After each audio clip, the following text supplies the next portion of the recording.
आज मैं हिंदुस्तान के मुसलमानों से एक सवाल पूछना चाहती हूँ। सवाल ये है कि आपका ईरान से क्या लेना देना। जंग इजराइल और ईरान में हुई है, वहां इजराइल के साथ अमेरिका है, खात्मा खामनेई का हुआ है और आप रहते भारत में हैं। तो फिर आप सड़कों पर इस वक्त निकलकर अपनी छाती क्यों पीट रहे हैं?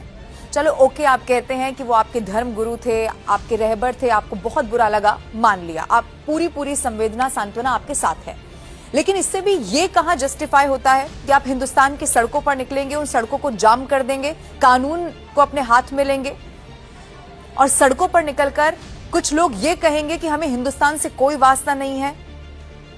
और वो छोटे छोटे बच्चे जिनके वीडियो सोशल मीडिया पर इस वक्त वायरल हैं, जो ये कह रहे हैं कि अगर हमें मौका मिले तो चाहे 20 साल जेल जाना पड़े लेकिन इजराइल को घर में घुसकर मारेंगे। आप सोचिए, इतने छोटे छोटे बच्चों को आप धर्म के नाम पर किस तरह की शिक्षा दे रहे हैं। हमारे मुल्क में भी जवानों की शहादत हुई थी पुलवामा में। आपने पाकिस्तान के खिलाफ तो इस तरह के प्रोटेस्ट नहीं किए। पहलगाम में निर्दोषों को जब मारा गया था, धर्म पूछकर गोली मारी गई, तब आपने शहादत की बात क्यों नहीं की? इन तमाम घटनाओं पर आपने गुस्सा इस वक्त क्यों नहीं दिखाया जो इस वक्त आप ईरान के लिए दिखा रहे हैं?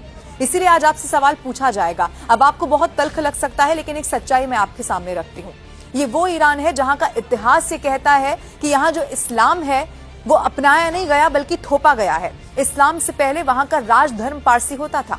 7वीं सदी के आसपास इस्लाम, यहाँ पर जो आज ईरान आप कहते हैं उसे फारस कहा जाता था, इसी इस्लाम ने वहां प्रवेश किया। और उसके बाद ससानियन जो साम्राज्य होता था, उसी के बाद वो कमजोर होता चला गया और फिर अरब मुसलमानों के साथ वहां संघर्ष हुआ।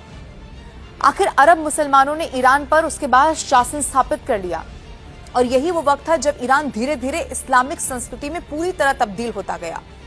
लेकिन इस्लाम के आगमन के साथ ही जो लोग इसे अपनाने से वहां पर इनकार करते थे, जो नहीं मानते थे, या तो आप जानते हैं उन्हें मारा गया या फिर वहां से उनको भागना पड़ गया। जो ईरान की रूह पारसी समुदाय था, अपनी जिंदगी और धर्म को बचाने के लिए आप सोचिए मुल्क तक छोड़ना पड़ गया। कुछ पारसी पहले मध्य एशिया के खुरासान में बस गए और फिर उर्मुज द्वीप में भी पहुंचे, जहां वहां भी खतरा बढ़ा तो फिर समंदर पार करके वो अपने पवित्र अग्नि और जो धार्मिक ग्रंथ थे उनके साथ भारत के द्वीप पहुंच गए, जो उस वक्त पुर्तगालियों के कब्जे में हुआ करता था।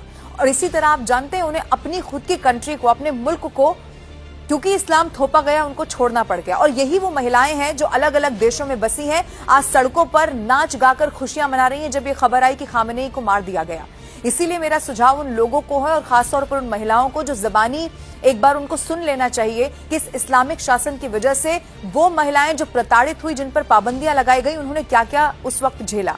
और फिर खुद से जरूर पूछा जाए कि जिस ईरान के लिए अब आप शहादत की बात कर रही हैं, जान देने की बात कर रही हैं, अगर सच में उन्हें शासन में, ईरान में अगर